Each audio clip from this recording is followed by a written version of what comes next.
different expenditures based on the business unit number. But it's my understanding for Navajo Nation's program, it's integrated into your comprehensive budget. And we'll just have to find a way to monitor those accounts.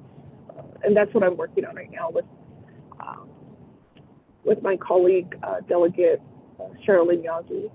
So we do have Renee who's joined our call. Appreciate you coming on the call, Awet. And we have Salata Jim, our community representative, and a family, surviving family. So, I'm sorry, a family member. So that's quickly on the budget. And I know Twyla, Tatiana, and I think Andrea wanted to just map out the process for Navajo Nation funding. We do go back into budget negotiations as early as right now. So it would just be good to see how this all plays out. And I'm moving forward with my request to complement the Victim Rights Act. Oh, so Ms. Martinez, also if you could help me in your team at the Office of the Prosecutor, you received funding, an allocation, and it does get blended into your comprehensive budget. So I would just like to monitor how the programs are using that funding for its intended purposes, right? So when you go through the budget hearing, you're on the record stating, you take that oath, I think, or no, we review the budget hearing rules now. And so there is an obligation to provide those fundings for what it's allocated for. And what Delegate Yazzie and I are developing is a system, because in those budget rules, it also says if, you basically misinform the committee on what you're going to use the funds for, we'll submit that to ethics and rules. And so we're getting pretty serious in terms of, especially this funding. So that would be helpful to understand for the Navajo Nation program side, how they account for the money and or for the funding. And there may not be an internal system right now. And I'm going to look at, I don't know if you put it in your quarterly report, and that could be a way also so you're not duplicating, like if it's a quarterly update. But what council receives is a summary of that quarterly update. So it may not hit, that information may not be given to me as a delegate. So we could just be clear, and I think that'll also help with transparency with the families who are saying, okay, well, where is this funding going, and why don't I feel like our family is, how come the programs keep telling us like they don't have the resources? So I think that'll give me a better idea of the landscape. So that's kind of more the technical stuff. Is there anyone else on the call that received funding? If so, I don't know. I don't want to make another form. I want to just understand how you report through your quarterly report. And maybe that's all we have to do is because sometimes it's just like your summary. So it's like a written, what you've done. Sometimes it's a number, like you submit your number to OMB on your performance measure. But I don't think any of the programs have specifically an MMDR performance measure. And that's something that I want to modify for this upcoming fiscal year, so we could actually track how the Navajo Nation programs are implementing, like the Tribal Community Response Plan, whether that looks like the executive order, or how the Navajo Nation programs are implementing some of the recommendations provided by the task force. And that's a tool that we use, and I'll provide some public information. If you're like, what is Karate talking about? It's just the way our budget system is set up, and it would be I'm looking for best practices on how to make sure the funding actually goes out to the program for resources for our families. Okay, are there any questions? I'll be working with Twyla and Tatiana and Andrea to kind of break that down into layman's terms, because I don't think it's not clear to a lot of people, the process. So just let me know if you have any questions, or in the comments if you want to write down, recommendation or a follow-up. We might have to just, in terms of time, because on this call, I'll see Delegate Yazi's schedule, and we may have to do some workshops on Tuesday. And the reason why, if you look at some of the state response or like the state task force, they really identify, areas of concerns and what state programs should be provided to families. So, I'm on the policy team for one state, and that's what we're doing. We're reviewing, like, okay, programs, how are you implementing these recommendations? And on another state, we're looking at, on the flip side, is from a community perspective,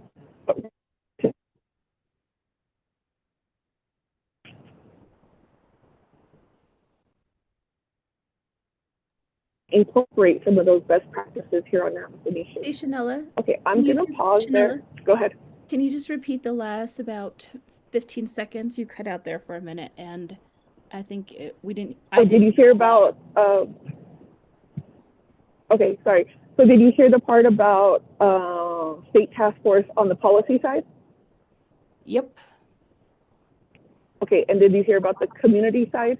No. Community services side?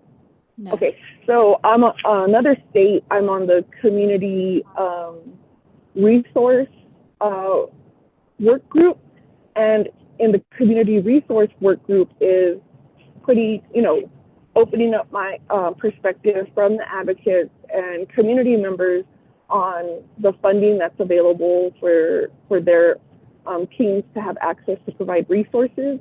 And matter of fact, we're seeing that it really doesn't trickle down to direct services. So from a policy perspective, I reached out to UNM. They have a public health policy institute.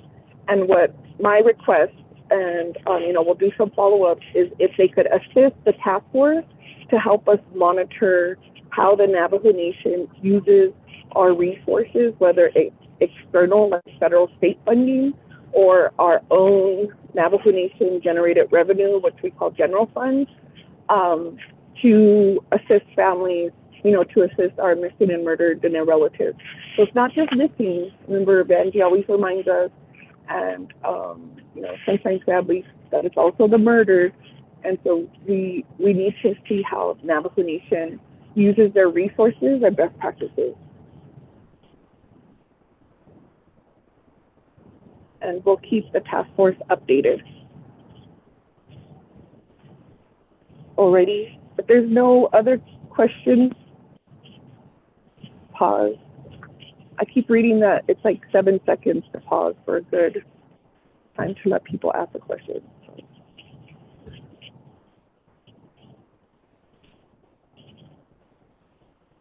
Okay, and yes, I do get some training on how to conduct a meeting because it's not my forte, so I appreciate everybody with your patience while I chair these task force meetings. Alrighty, so the second item, Twyla, does it start with coordinate and finalizing data contact points? Could you yes, Madam expand on that?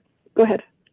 So for this is I posted from last meeting. I just went ahead and forwarded from my notes to this. I was absent during that meeting.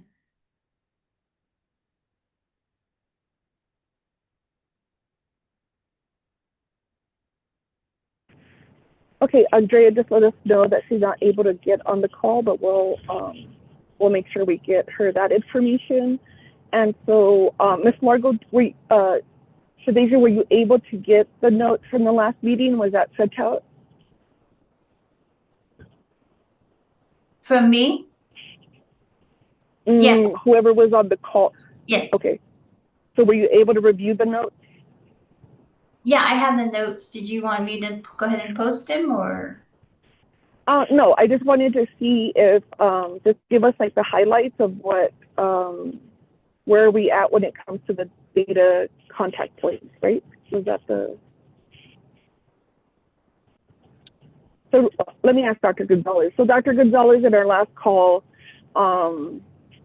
Chief Silversmith made a commitment to have his data team on our MMDR data team meeting on Wednesdays.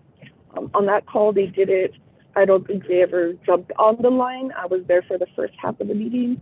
But if you could give us an update on for Deputy Chief so that we could coordinate a meeting with Police Department data team to get this, understand what systems they're using and if there's any updates from your discussion with Navajo epidemiology. Thank you.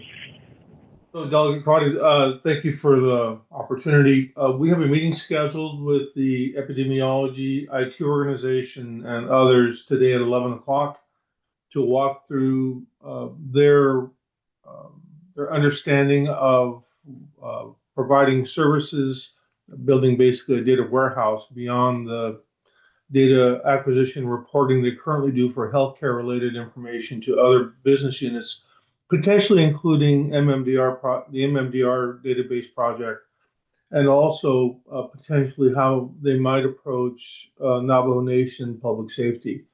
To our knowledge and based on our conversation last week, they don't have a documented agreement with Navajo Nation Police. Perhaps we don't have the right people, or we haven't gotten that far yet. So the first step for us is to talk to epidemiology, which is currently operating their warehouse and the reporting services, and coordinate MMDR. And then the step after that is likely to organize a call with Navajo Nation Police. But we hope to reconcile that issue starting today at 11.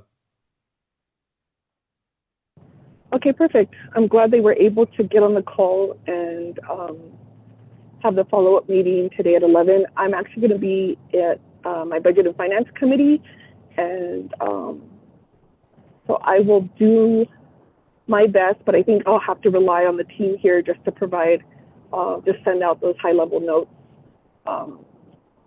Thank you, appreciate that. And I will follow up. Deputy Chief Williams, do you know if Department of Justice has finalized that agreement with New Mexico Department of Justice regarding Navajo Nation? I know they were working on the law enforcement side, so that's not going to be available for the public. But do you know if that was complete?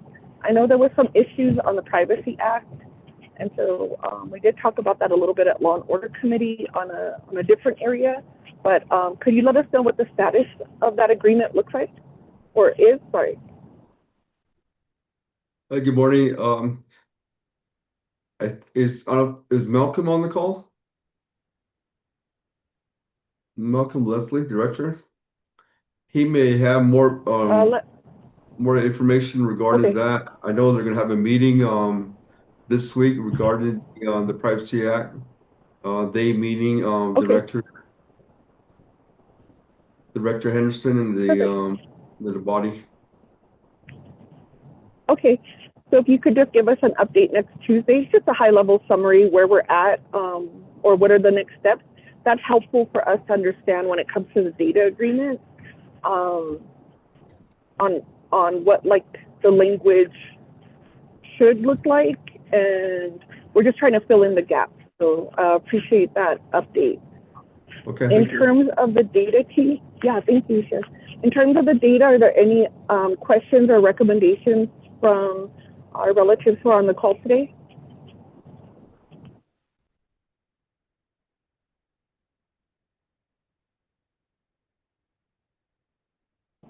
Okay, hearing none. Twyla, Shadasia, can you let me know what the next item is? Yes, the updates on the executive order implementation progress and interagency collaboration. Would that be from Ms. Azua? Okay. Yeah, is Shadamis Azua on the line with the president's office?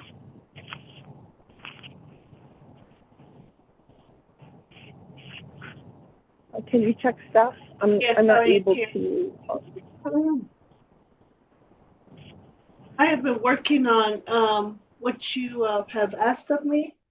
And right now, nobody's returned my email. So I'm still working on everything that you sent to me last week. Okay, appreciate it. So there was a draft. Yeah. Yeah, I received the draft. So I've been out Perfect. working Okay. on it, and I sent each division director what or how they could help me in finalizing the report. Okay, perfect. We actually we were able to do a comparison of the current Navajo Tribal Community Response Plan from 2022 and compare that with the executive order request. So we'll need to reach out to Navajo Department of Justice or just figure out maybe Director Henderson or Deputy Chief, you could find out for that executive order. It does say that the Attorney General will head up that initiative, but we currently do not have a confirmed Attorney General, so I'll just need to know if I've asked if there's a delegation of authority, and then we'll have to see what that plan is. I know that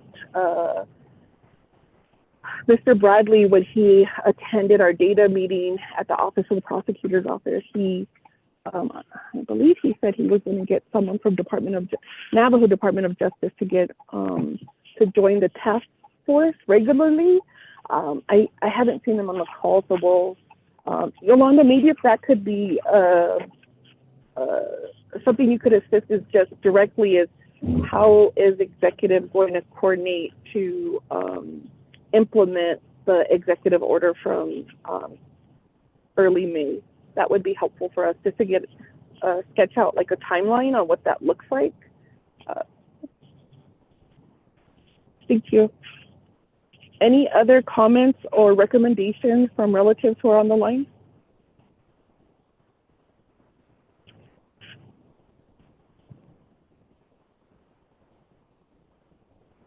Okay, I do want to note that some of our team members have been assisting. And I want to thank Ms. Azua for assisting too with our relative who it's not quite clear in terms of how Operation Rainbow Bridge is operating. I know at one time we did get a report that they have what they call stood down their command center. But Ms. Azua, is there anything publicly that you can provide an update to our relatives who are on the call? Yes, I'm just getting ready to have a meeting with Mr. Gorman right now, and of Operation Rainbow Bridge and Immigration Initiative will be, we're working on the hotline, so my phone keeps ringing. The hotline will be my work phone as of now.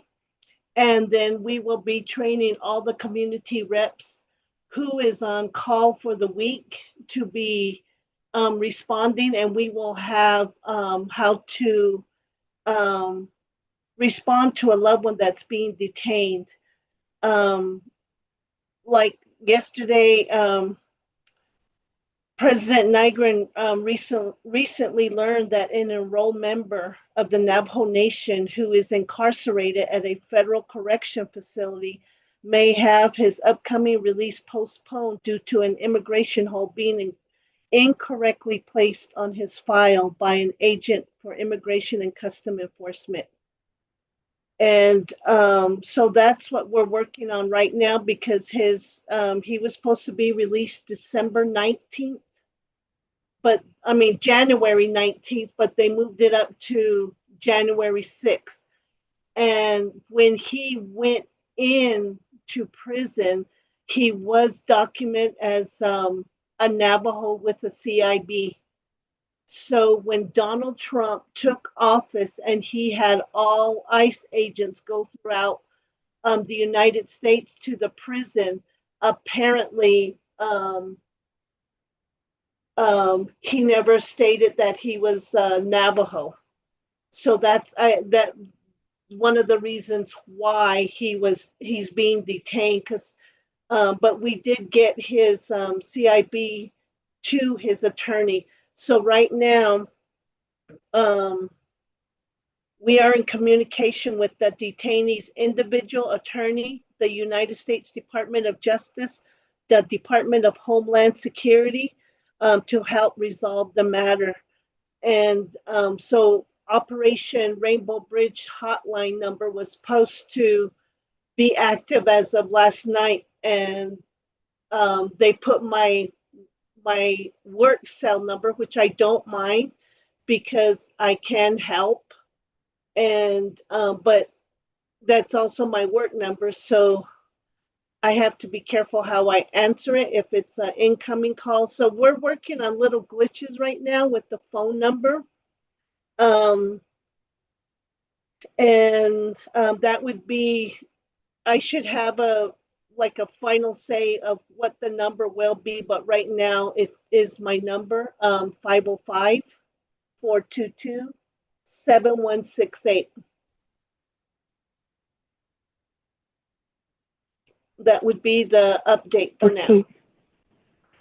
Appreciate the update and the coordination and collaboration with some of our task force members, especially as we interact with different communities. So I wanted to ask, are there any questions relatives who are on the line?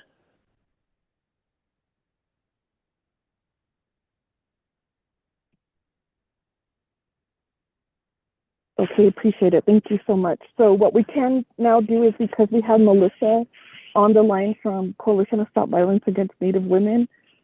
Melissa, I know that we had Pat on the call a few times. I'm going to say, are you able to give us an update on next steps?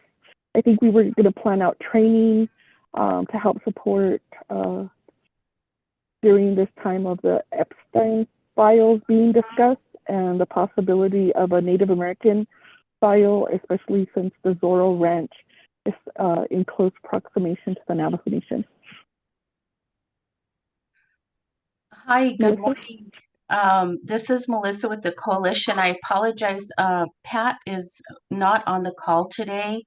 However, we've been having internal discussions about exactly, I guess, the maybe mini presentations or conversations that we would be planning for in January, and how to support the efforts of MMDR.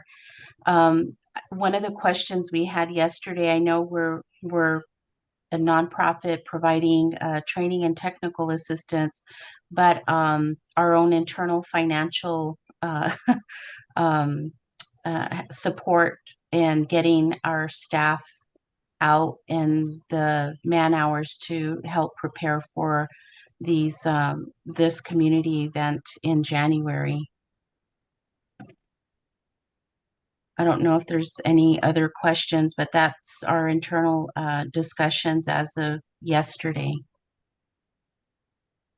Okay, appreciate that update. And do you happen to know, is this going to be training that the coalition provides, or is there going to be a conversation? Like, just help me understand what type of training for those who are on the call. Not everybody who's on this call was on our initial call and what we discussed. So could you just give us just some high level describing what the training will be provided to the communities?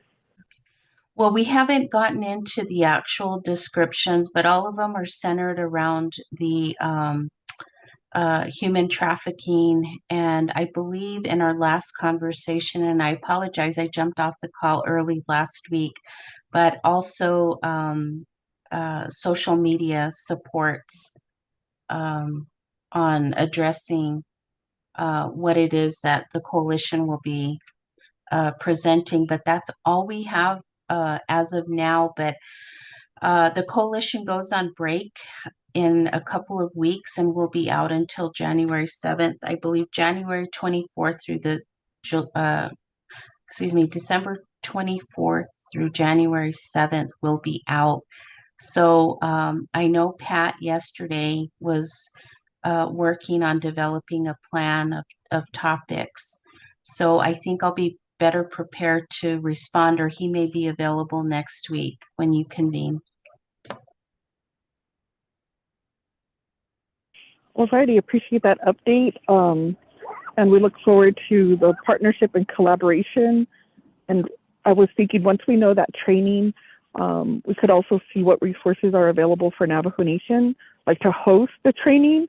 So Cody with behavioral health, guys, can you work with your team and just ask if there's funding available, because it's considered like violence prevention, mental health support, and just maybe ask if this training meets their criteria, and maybe we could assist and supporting the coalition as they develop those sponsor the coalition as they're doing the trainings for the community. Thank you for that. I really appreciate that. Thank you. Sure. So we could follow up, and hopefully, Toby, if you have that information next week, or if they need, let's say, a letter from the task force requesting that support, that also can be an option.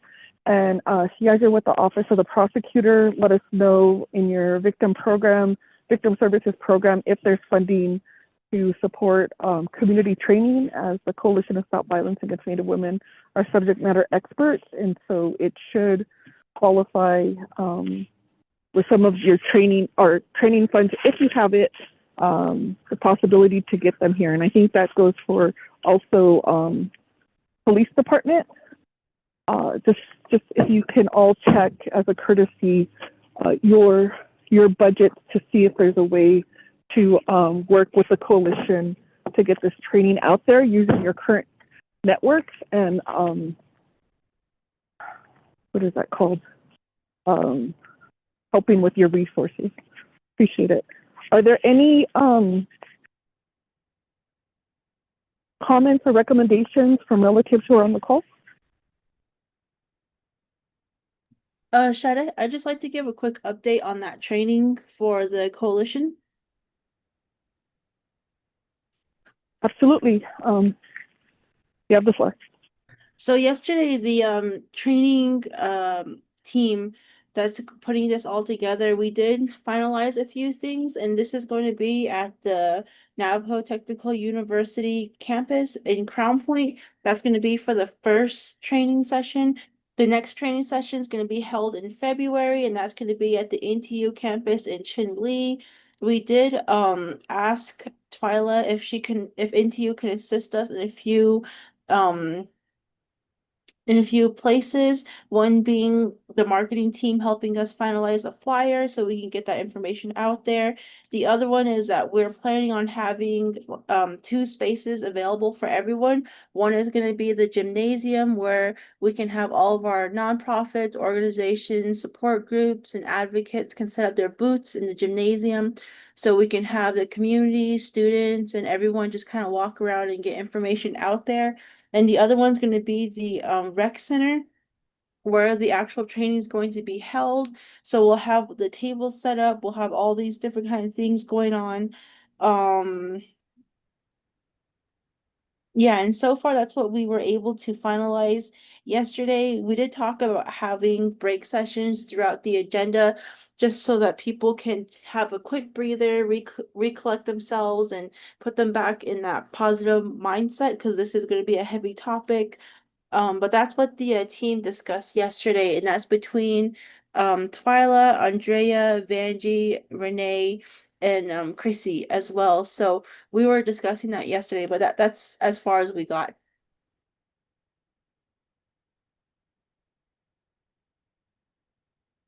Okay, Tatiana, I appreciate that update. So I'm here at the office of speaker. Are you here today? Yeah, I'm here today. I'm just in my office.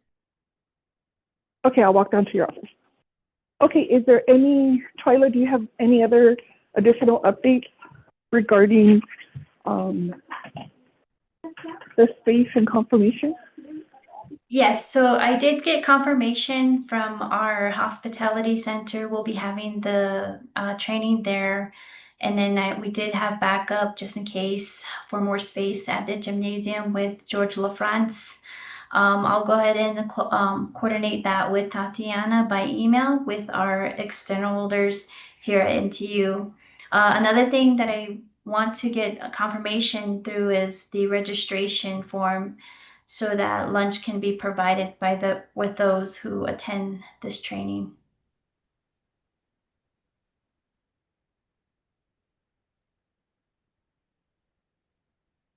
Yolanda, I see your hand up. Go ahead. Good morning, team. I finally have a meeting scheduled that I've been asking for about a month and a half. I will be meeting with Ms. Darlene Gomez. Is there any concerns from the MMDR group?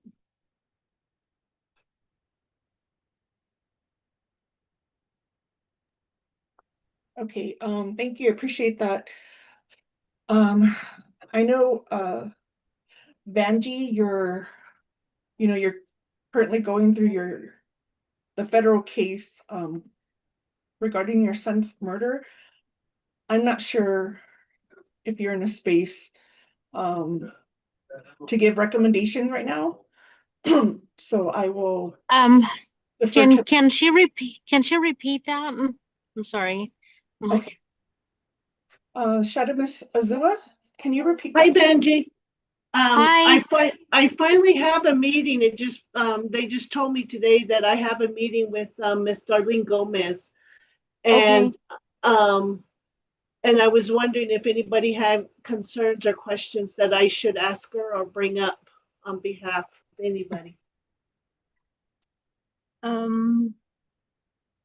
Well, she's not Zach's attorney, so I don't know. And I just know that the families are coming forward, and families are, they haven't gone public, but families are being charged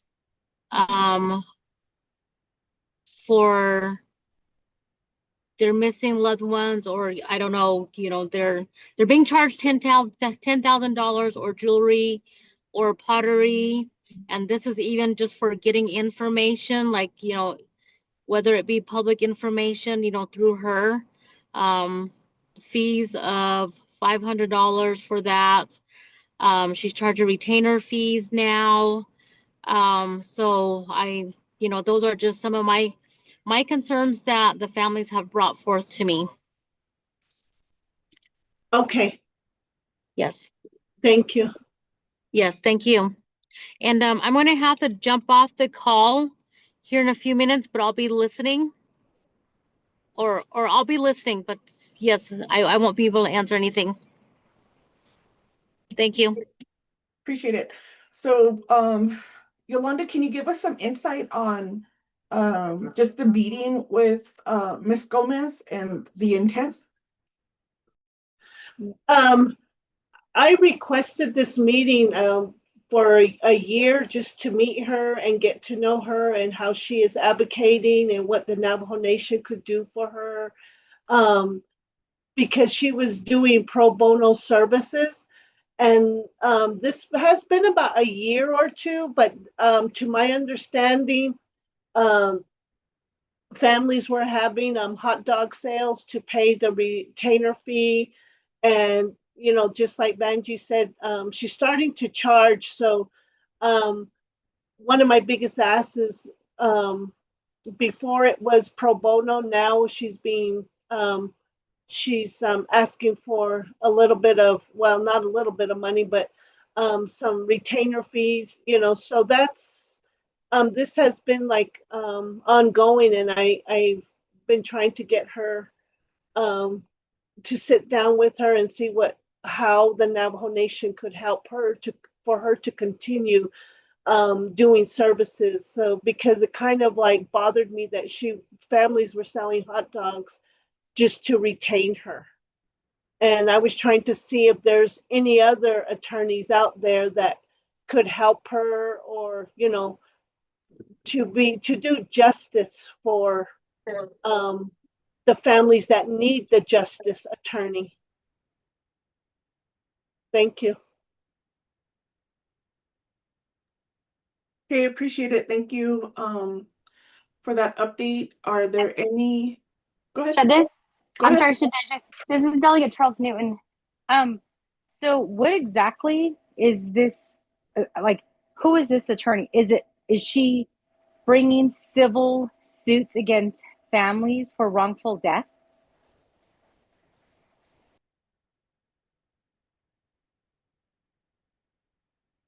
Good morning, Honorable Eugenia.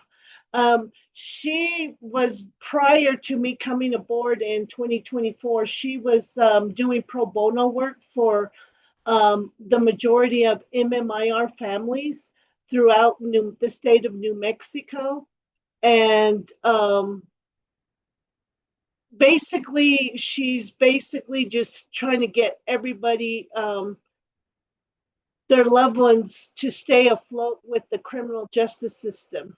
To since we weren't hearing from police officers, she would use her attorney degree and say, you know, we need to see how far you guys are investigating this missing person.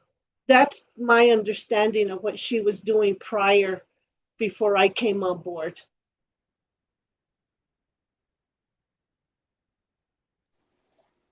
I'm sorry. So I guess maybe I gotta look into this person, but people should not be paying another person for the work that the state is paying. And so when a prosecutor brings a case, they are representing the state on behalf of the person who is missing or who is deceased. I just don't see how that is a valued service. I mean, I don't know. I guess that's why I'm saying, like, what exactly is she doing that would require her to charge people for services that technically the prosecutor's office should be doing, and victim advocates should be the ones who are advocating on behalf of the family. So I guess I'm just a little bit confused. So Shadija, I guess I'll just look into that, because that just doesn't seem like a it doesn't make sense. Thank you. Okay, yes, thank you for your question. That was one of the reasons why back in 2024, I've been trying to get and have a meeting with her to question, you know, what does she represent when she's pro bono. So it just came up that today she is having a meeting, and she welcomed me to this meeting. So that's what I'd be doing today. Laurel, we see your hand up. Go ahead. Yeah. Hi, I just wanted to, I guess, since I definitely have a little bit of knowledge when she started, just following a couple of the cases where she represented some of the families, and unfortunately, due to systematic breakdowns, this is what families had resorted to at one point when there weren't advocates, and we couldn't get any response from first responders that are in charge of these cases. But I definitely, since you have the time to sit down with her, I think it would really be beneficial to ask her what her challenges were in these cases and some of the specific challenges. That way we can add to the list of what areas that in this system that needs improvement. And also, I know she's represent families that where their cases have gone through the federal system as well, what her recommended challenges there are, and what her recommendations for solutions, I think would be really helpful to see what that perspective looks like in order for us to make change and adjust and adapt how we are responding as from each perspective program, or each respective program, my bad. I think That's my only ask. Thank you.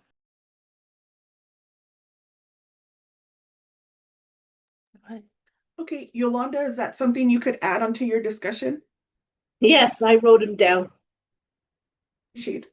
Okay, appreciate it. Are there any other questions that regarding the meeting, the upcoming meeting with Ms. Gomez, or any recommendations? So I do want to acknowledge that the Human Rights Commission, they were on the line and are logging off to assist with the case. So I appreciate the detention case. So I appreciate them being on the call. And I'll wait a few seconds if there's any recommendations or questions regarding. So right now it appears that Miss Darlene Gomez is maybe one of the only attorneys that are assisting families that are not connected to, let's say, a federal, state, or tribal program. And we have heard from some of the families that, and I think that's what's good to know, is what services they feel Ms. Gomez provides to the families. I appreciate that recommendation. And just also what Chair Charles Newton mentioned is like, are they filing civil, if that's the intent? Maybe just more of the intent, because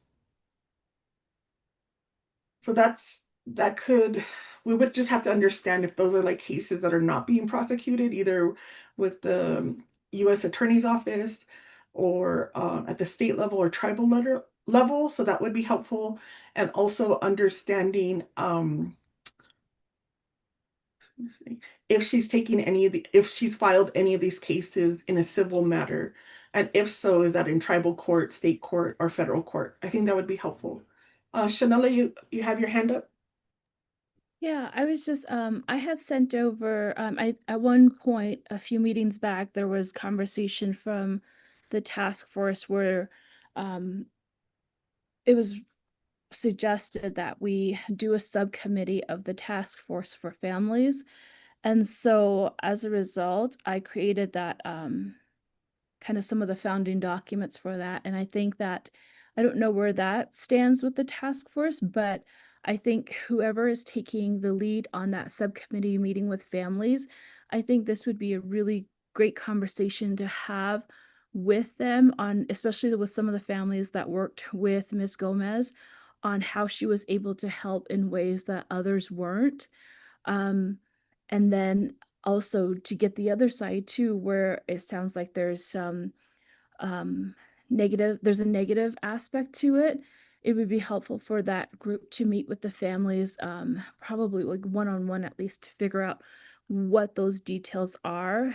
And so I just wanted to make that suggestion, or how the task force would move forward with that, because we have some I feel like we have some changing pieces, fast moving pieces that are changing that require, I think, that would require some of the families would be great for that family subcommittee to address, instead of at this larger meeting where we're talking about the budget, where we're talking about data, where we're talking about these other pieces.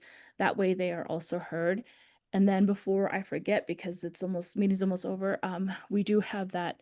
I don't know if the task force, the advocates, community advocates, or anybody here working with MMDR were able to reach out to their families for the listening session that's happening in Flagstaff on Thursday. And we got, I guess, just make the announcement at some point that they are taking written statements. And I don't know if the task force has come up with a unified document for recommendations for the state of Arizona. That's all. Okay, appreciate it. It looks like Rachel, you have your hand up. Yeah, good morning, everyone. I just wanted to mention some of the things that I've come across working with the attorney generals is that jurisdiction seems to be an issue. And we've had families contact us to get information. And one of our detectives has mentioned, and maybe you can write a recommendation to the attorney general on how we can better communicate with jurisdictions, that in order for us to do technical assistance or help, the way that our investigator mentioned is that it needs to come from that jurisdiction. It would be county, city, and then we would offer technical assistance. So I know that's always been an issue, and it seems to. I wish I could help, but that's the way that we've been able to assist people in regards to MMI. Okay, appreciate, excuse me. Oh, excuse me. Appreciate that update. Miss Yolanda, do you have some feedback or those questions, areas that we can continue? This is a good start, but at least I'm the main thing was I was questioning her about was, to see our loved ones, their families selling hot dogs to raise money. That was one of the reasons why I was asking for a meeting with her. So, but all these other questions are a concern. So I'm gonna type everything out real quick. So she will be aware of some of the questions I will be asking her. Okay, appreciate it. Thank you so much. Are there any other questions or recommendations from our relatives on the line?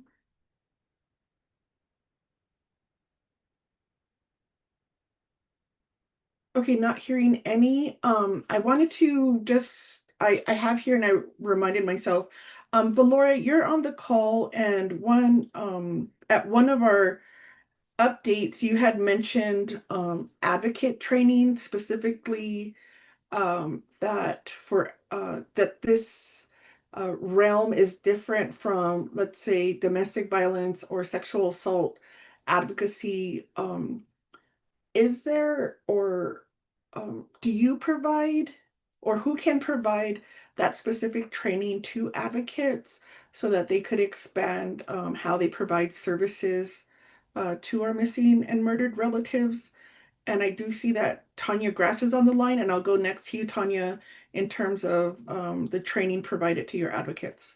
Valora? Yes, good morning.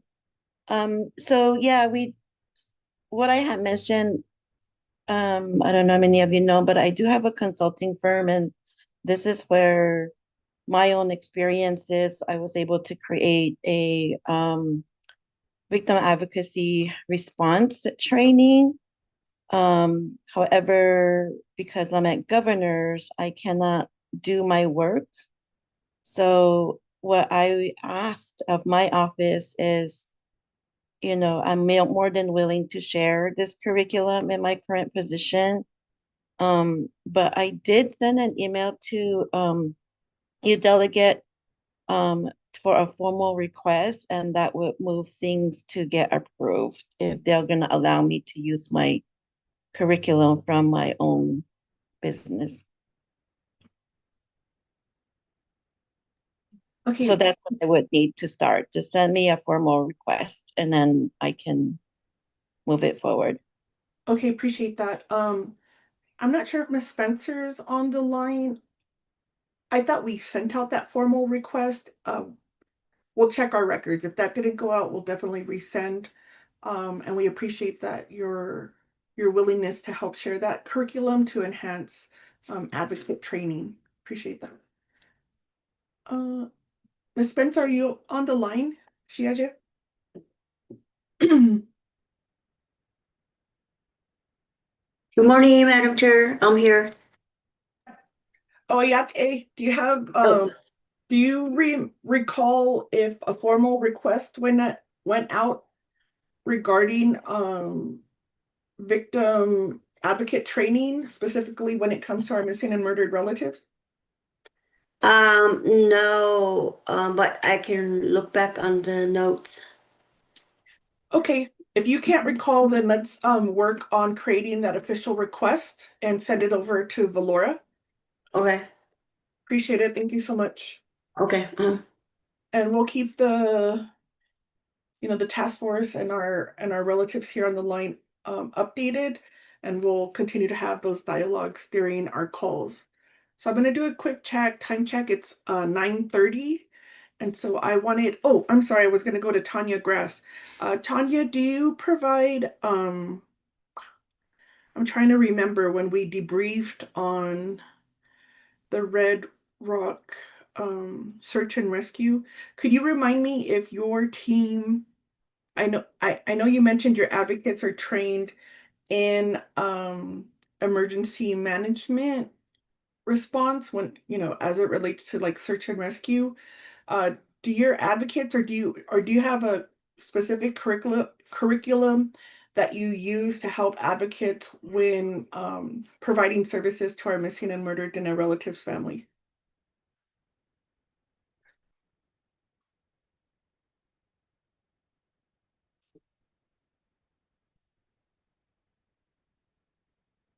Tonya Grant. Oh, I'm sorry, it's Tiona Grant.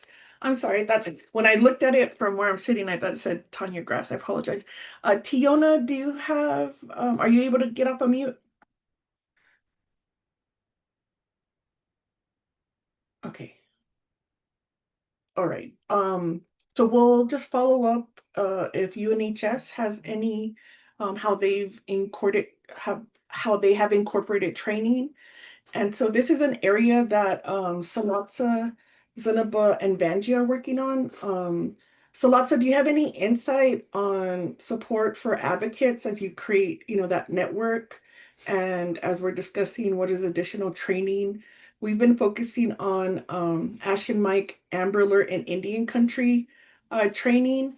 And we wanted to bring that more to the communities. So I just wanted to give you some time if you're able to speak, or Zanaba, in terms of if there's specialized training for our MMDR families.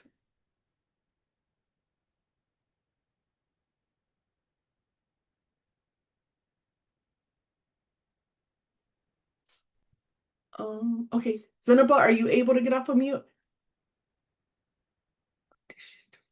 Oh, She's no longer online. Okay, she's no longer online. Okay, so what we can do is, okay, that's fine. What we can do is make sure that we have that report in terms of victim advocates, and we may need to, Chanel and Ms. Shepherd, can you connect us with the FBI advocates? I think they are the advocates that are most familiar when it comes to murder cases and their training. I'm not sure if you could help us understand, do victim advocates, are they provided that type of training from FBI? And we'll work with Valora on the missing aspect. But I just want to get a clear idea of what's available to advocates right now that are providing services to our families. For sure. I can do a formal letter and CC you all and ask them to present. Just a heads up though, the federal government aren't really allowed to use Zoom. So we might have to for that one, if they're going to present and share, they might have to do a Teams. We might have to switch to Teams for that one. But I can outline it and send it on over. Okay, do you know if they're going to be present at the listening session at the Flagstaff office this week? I can find out really quick and let you know. I know a couple of them are based there, so they might be able to pop in, but I can text really quick and find out. Okay, so our operating is very limited. So I did a little fundraising myself, and I'm gonna be able to go out there and be able to be there in person. And so if we could use this opportunity to connect with as many individuals who help support our families at that listening session, the focus, during that time is going to be focused on the families and what they want to discuss. But if we could get that synergy to get individuals there, then I could meet with them. And that also could be some time to reconnect with our Northern Agency law enforcement. It's not one of our task force members. He's the Tonto Apache chief, police chief, and he had mentioned when he hosted the task force this summer that he was gonna start up some intertribal law enforcement discussions. And so I'll get an update from him in terms of what's going on and what are these connections and the network of and the network for the law enforcement. So anybody that you feel like during that time, I know it's limited and short on time, but if there's an opportunity, I just want to maximize my time out there in Flex. Perfect. I'll see what I can do. Okay, perfect.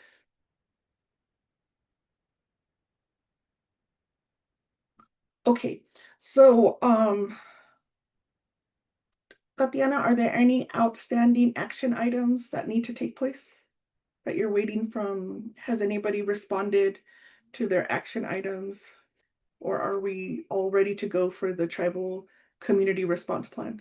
So me and Andrea have been talking about this. We did get a response back from the individuals who did the Kate level 1 training at NDOT with us, and they're able to do the TCRP training with us. So we're scheduling that out. We're going to try and have it for December just so we can get it out there as soon as possible. But if anything, then we'll have it early January. But we are finalizing that. We're getting that training together. So action items, I did send out multiple requests to have any edits or recommendations to be sent back for the TCRP, and I did get a few people respond, so thank you for everyone who did that. It is being added into the TCRP, but once we have that official date set with the for the training session, then that's gonna finalize the whole entire thing. Um, and speaking about the Kate training, Andrea is a really big help when it comes to the Kate training. So thank you, Andrea, for everything that you do for us. And she was able to get us the next level for the child abduction tabletop exercise level 2. So that's going to be scheduled either in January or early February. So those are just the main updates I wanted to give. But as far as action items, everyone has been really good on keeping up with what I've been requesting for. Okay, perfect. So it looks like Zanaba was able to hop back on. Zanaba, if you're able to unmute, do you have any updates from your meetings regarding the victim advocates? I know we're creating like a directory, and so on your Friday calls, are there any updates from last Friday? We did not meet last week, so I don't have any updates at the moment. Okay, do you have any updates from the Missing and Murdered Diné Relatives Coalition? We don't have any big events coming up at the moment. I know we're planning with various partner orgs some events that are coming up, but I think everyone's a little bit busy with the end of the year coming up, so we don't have any dates or anything set in stone at the moment. But once we do, we'll post onto our social media and share that with the task force as well. Okay, this would be a good time. Shadija, did you want to provide any updates that from the New Mexico MMIP task force? We have an upcoming meeting and event.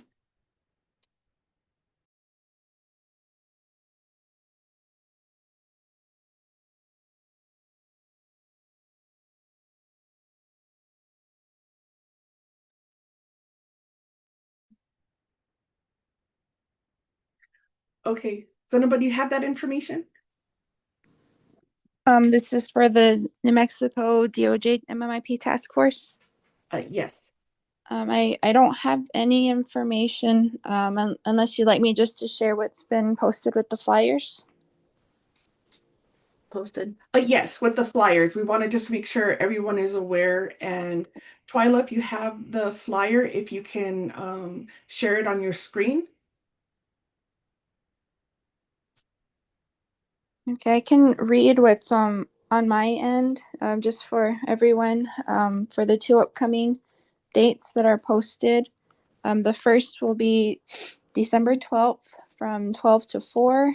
And this will be a hybrid event for our quarterly task force, which will be meeting. This will be our winter meeting. In person will be at Isleta. And then there's also the Zoom link. So that's going to be coming up.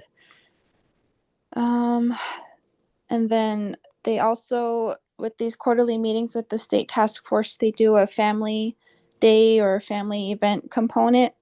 This will be scheduled, or this is scheduled for December. Oh, it looks like that one happened. That was for Upper Fruitland. I wasn't there. So I don't know if anyone else had any updates of how that event went. Thank you. I appreciate it. Yeah, we'll get feedback on if any of the family members were able to attend. And in terms of the state response plan, I think something we could do collectively is if we can get New Mexico Department of Justice on one of our calls. So we'll make that request, Ms. Spencer, just to give us an update on. I do know that we're finalizing different portions of a report, and what the request would be then maybe before is excuse me, when they anticipate that report will be made public and when they will be ready to present to the task force. That would be helpful. We'll reach out to Miski regarding the Colorado MMIP task force. And Ms. Spencer, if you could reach out to Utah Department of Health.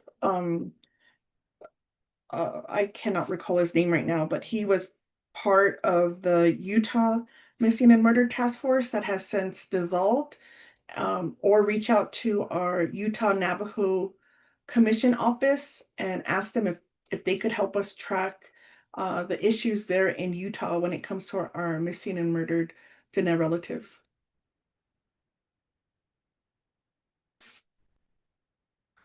So Deputy Williams, Deputy Chief Williams, I wanted to ask you, is gosh, I don't know what's going on.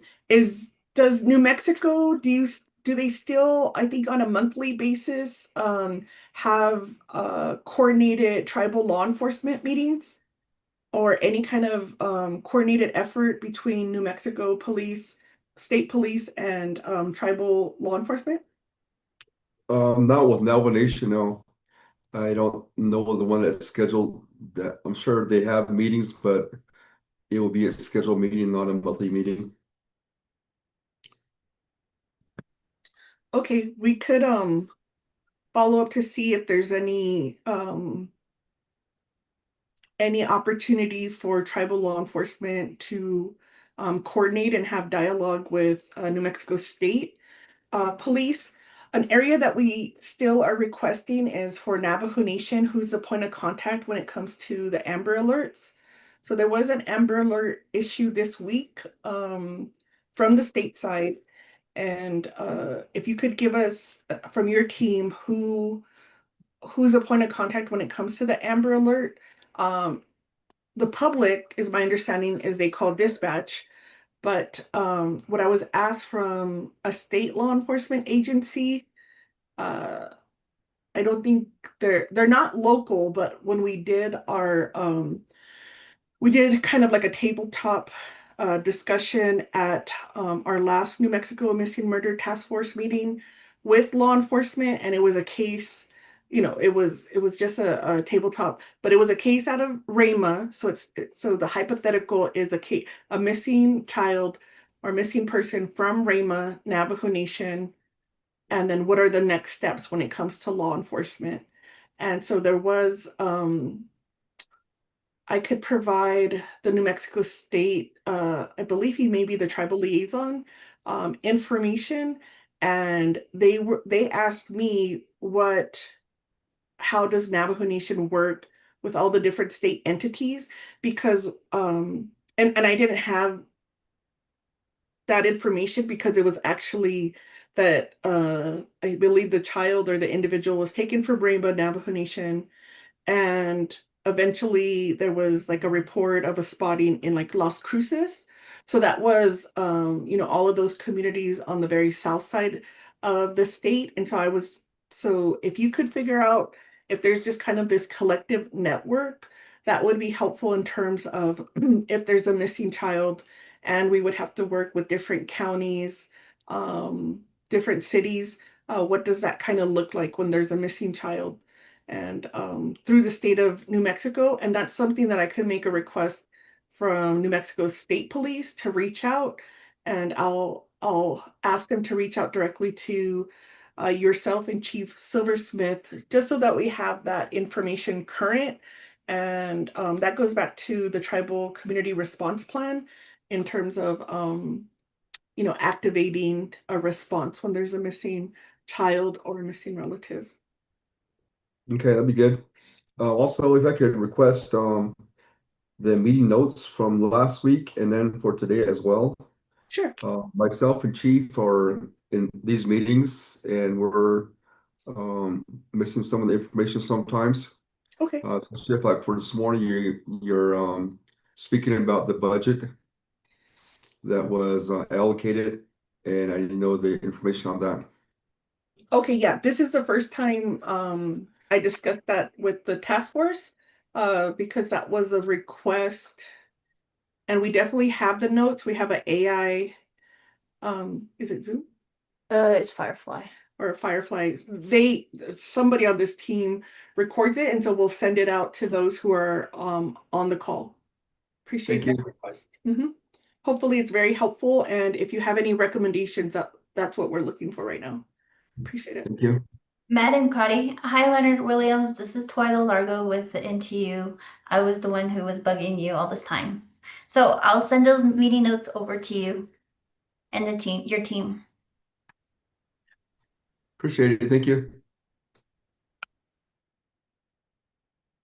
All right, so is there anything else? Oh, I'll give a quick update on Title 17. So that's Navajo Nation Criminal Code. If you're not familiar, some of the work that we've been doing as a task force has really been focused on the Victim Rights Act. So we'll need to go back to that component and have some type of survey or some type of review on how families and victims of crime are utilizing the act. So Shiaja, Ms. Martinez with the Office of the Prosecutor, can you shed light? I know that you gave me you have actually the Victim Rights Act. It almost looks like a little bookmark. Could you just share in terms of how your office incorporates the Victim Rights Act and if there's currently any challenges? We do know that every court district has their own particular rules. So we just want to make sure through these coordinated efforts that the Victim Rights Act is being honored. And if there's any changes, we would need to start having that discussion in the winter months. So next quarter, I'd like to make sure we have that conversation. So it looks like Juanita did jump off the line. Oh, okay. Oh, yes, she did say she had to jump off. So if we could put that in our notes, and Ms. Spencer, if you could reach out to Ms. Martinez at Office of the Prosecutor and just ask her maybe for an update and review of the Navajo Nation Victim Rights Act. That would be helpful. So when it comes, let me go back to Title 17. The other focus was statute of limitation. And so we have been working with New Mexico State Senator Angel Charlie and her team. They're also working on a state bill to remove the statute of limitation when it comes to sexual assault. So that's wonderful news. And we'll need to work with our Arizona representatives. But more I wanted to ask, in terms of your position, just help me understand, we do have some state representatives on our task force. Is that something we could discuss on Thursday, or help me understand how we could work with our Arizona legislators to, well, first we'll review if there's any statute of limitation. Hopefully there's none, but if so, how we can work with Arizona state legislators to amend the laws. Valora, do you have any recommendations? Unfortunately, we would have to direct that back to your lobbyist or directly to the Senate or the House. I can't speak on that, but you're more than welcome to email Jason as well, and he'll probably have better direction. Okay, so Ms. Spencer, Shashi, if you could add that to our formal request for the training and request how the office can support or at least do some research or who on the legislative side. You, Laura, I kind of talked about this at the beginning. Our legislative budget has been reduced by 92%. And so we do not have a lobbyist for Arizona unless they're volunteering their time. So we're just trying to maximize our network. So if you or Jason can provide some insight, that would be valuable. Or if like Representative Peshakai attends the Flagstaff meeting, I could have that discussion and maybe bring it up to the task force. I know our focus has been a lot in terms of creating addressing the missing Native youth in the state of Arizona. So I would just want to put this on the radar if there's any barriers in the statute of limitation. So appreciate that. Let me ask Shanella, Ms. Shepherd, do you know in the Arizona system if there's a statute of limitation when it comes to murder? Yeah, hold on. I don't think there is. Something if we could have a discussion on Thursday at the state level. Mhm. And then I would want to know from the FBI level in terms of like the federal laws, the CFR. I'm not exactly sure their statute of limitations. And so it'd be good just to kind of start pulling up this analysis so that we don't have individuals who get termed out and then a prosecution cannot move forward. Rachel Hood, please let There's us no know. statute of limitations for murder. Okay, thank you. Rachel?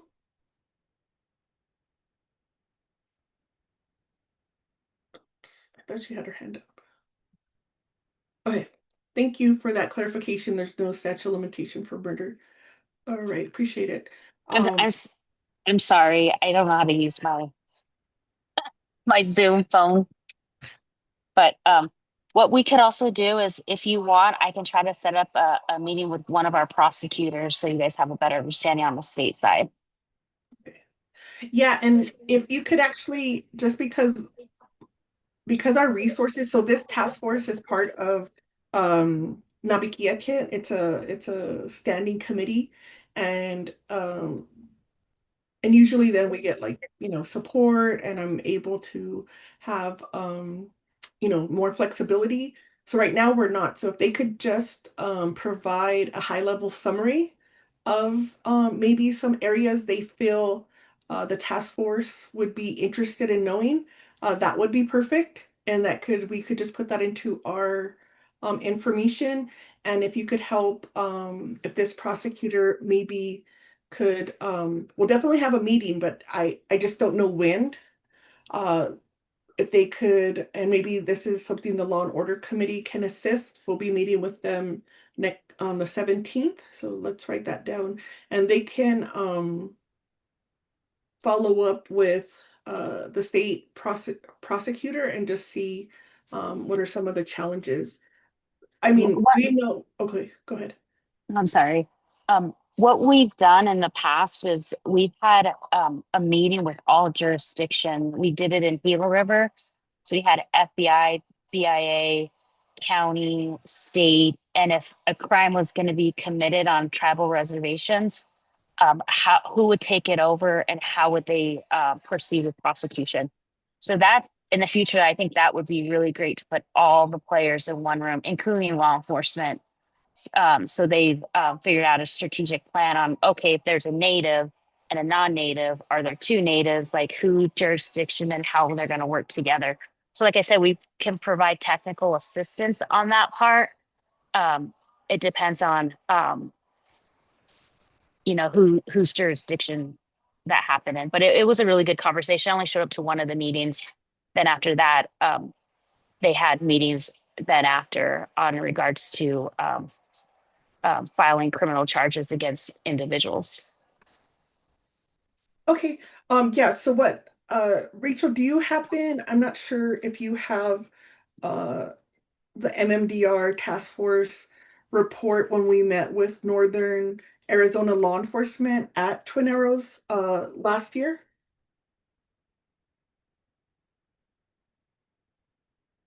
If you don't have those recommendations, if we could pull that up, Tati, do you remember those?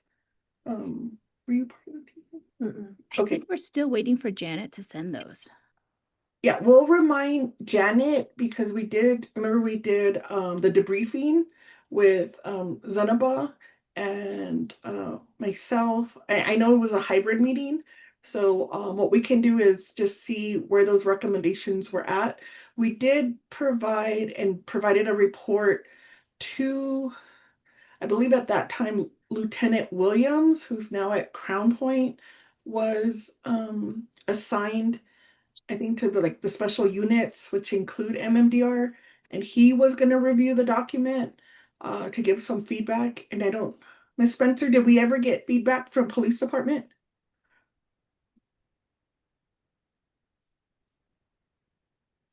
If you could check your notes. Madam Chair, no, I don't think we did. Okay, so if you could check your notes when we had that discussion, I remember distinctly we were at the Law and Order conference room, and check your notes and see if you have any documentation, because we must have something if they were going to review, and we could send that out to Chief Silversmith and Deputy Chief Williams and their team, so that they could at least have that background information on when I'm talking about the Northern Arizona law enforcement. At that time, Rosita Billy was part of their team, and she had reported to the task force that New Mexico, they had a lot of great collaboration and they needed support for Northern Arizona. And that's why we hosted as a task force. And we got a lot of participation. I remember Apache County Sheriff showed up, Mr.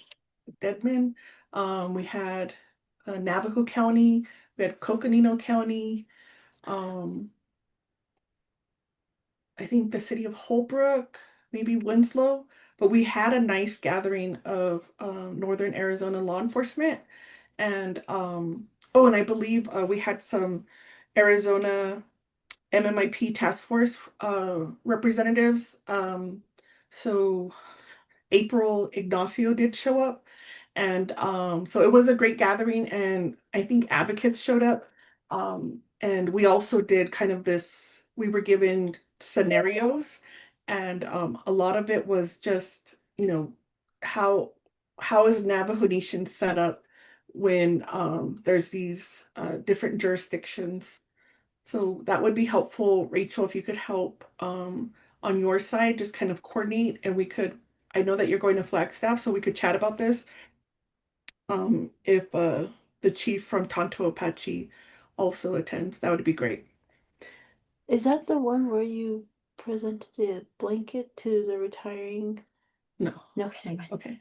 Tatiana asked if that's where we presented the blanket to the outgoing, because that's a federal. He was the U.S. attorney for Arizona. So we'll have to follow up on that blanket. Alrighty, so that's what we have. We're at the 10 o'clock point. Is there any questions or recommendations before we end today's call? I just have a question. Are we going to send anything from the task force for written recommendations to the Arizona task force? Or does anybody have any of the families that they're working with that they want to connect me with so I can arrange parking and so on? Laurel, just really quickly, we are about to send out the email for the sorry about that, my computer's notifications are going off. But I'm about to send out the email for the Arizona MMIP Task Force listening session through the Navajo Nation Council's email marketing app that we use. So it's going to be sent out soon, so you might be getting a few calls or emails, but it was also posted on social media. So that's just my update on my side for the listening session. Thank you. Okay, thanks.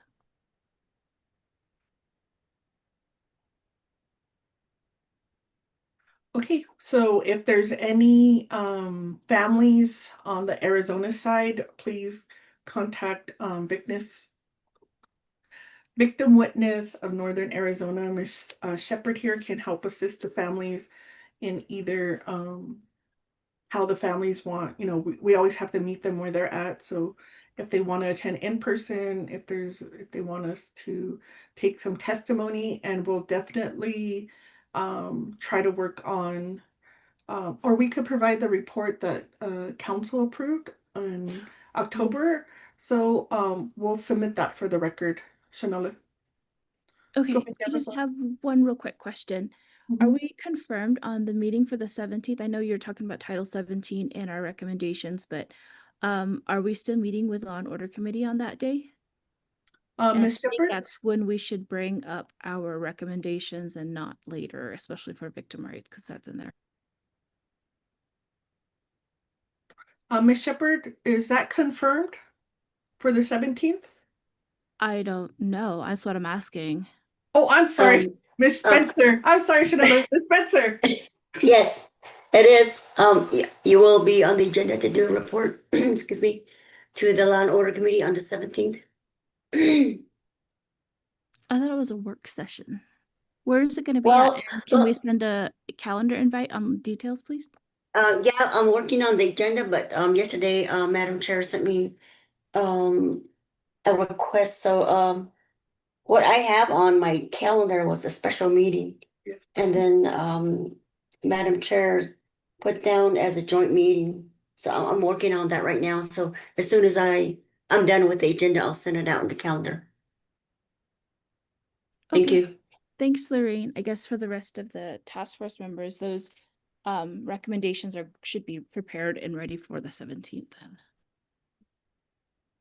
And when you say recommendations, are you saying the recommendations of the task force that was approved in October, or recommendations to Title 17 Criminal Code? What was approved in October? I'm sorry.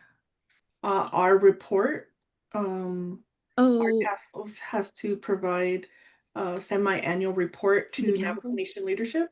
Oh, okay. No, I thought, well, maybe I'm confused about this meeting. I thought we were supposed to talk about everything in Title 17 Criminal Code and provide recommendations as a task force. That's why it was a joint meeting. I think I'm wrong. Sorry. The meeting is about Title 17 with the rest of the departments. For example, DPS, Vern Jackson's office, Kathleen Bowman, DOJ, OLC. Also included were the DBHS, Behavioral Health, Probation Office, Peacemaking, and also invited was the MMDR Task Force. Okay, thank you for that clarification, Ms. Spencer. And so, Ms. Spencer, do you have, or have you sent out the finalize, or how would I say this? The draft that's going to be legislated?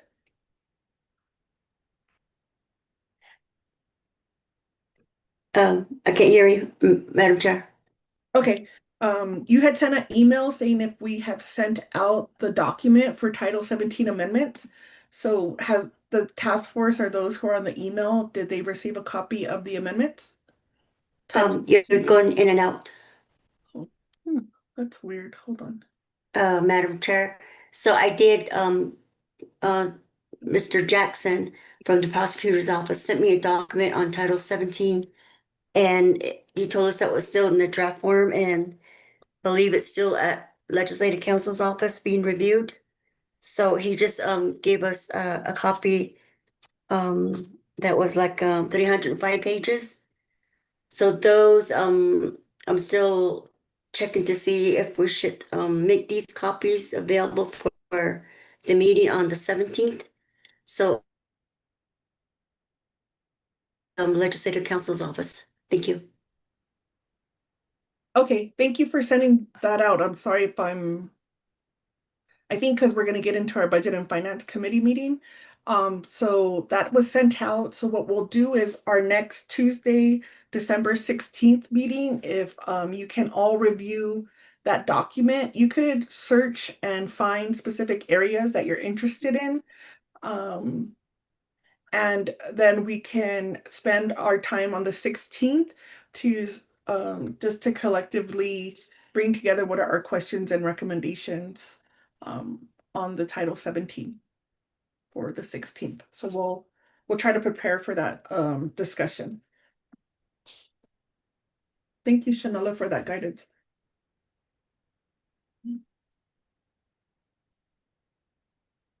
Okay, are there any other questions regarding next week? Madam Chair? Go ahead. Oh, so I have a question. So are we meeting on Thursday?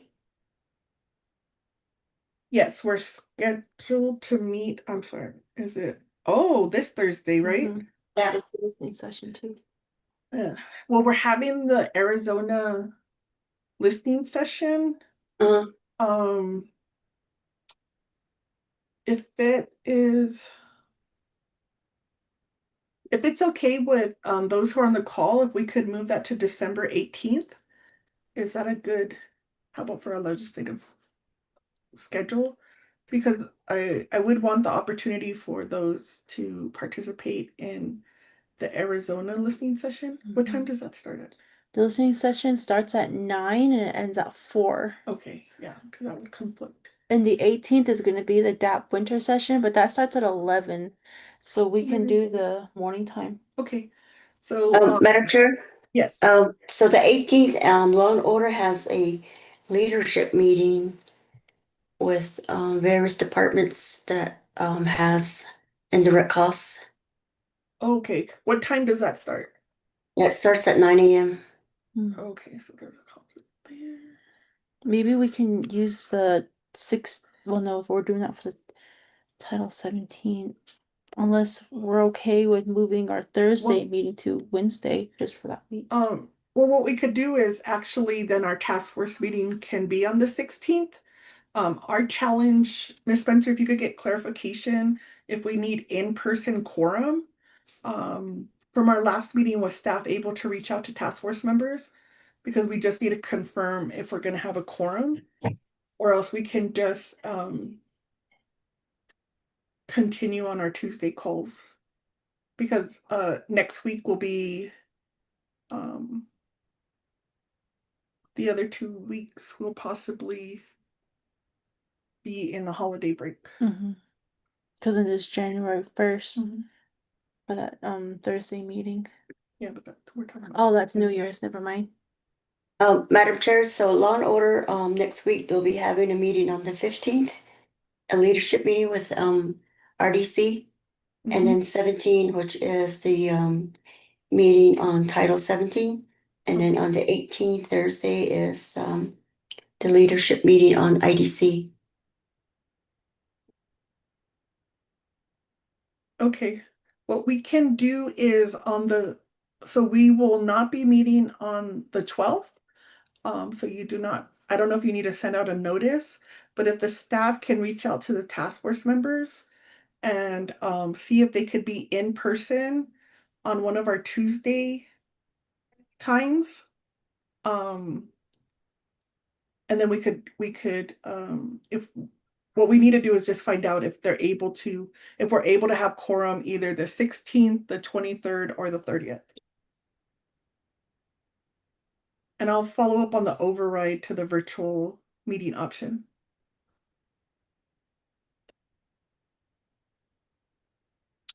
And Salatza has put in the chat information to the DAP winter meeting. Must register to get virtual link and slide presentations. Thank you for that announcement. That will be on December 18th and 19th. I believe that's at San Juan College in Farmington. Okay, Ms. Spencer, I'm here in Window Rock, so if you want to talk a little bit more about logistics, but we'll start wrapping up the call. It is 10:10, and I need to get to my budget and finance meeting. Any other questions? Well, thought they can help me. Okay, thank you so much, everyone.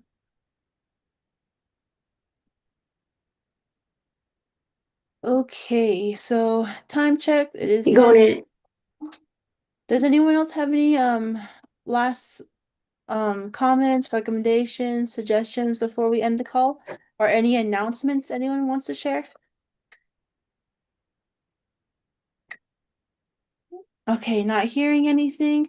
All right, go ahead, Rachel. Hey, I just want to let you know, I did talk to our executive team. I'm putting together training, so we'll be getting some documents on what we could provide Navajo Nation law enforcement department. So Oh, that's really great to hear. Thank you for sharing that with us. Just whenever you send out those emails, go ahead and just CC me in it just so I can have that saved on my end. Did you have anything else to add on to that? no, just happy holidays, everyone.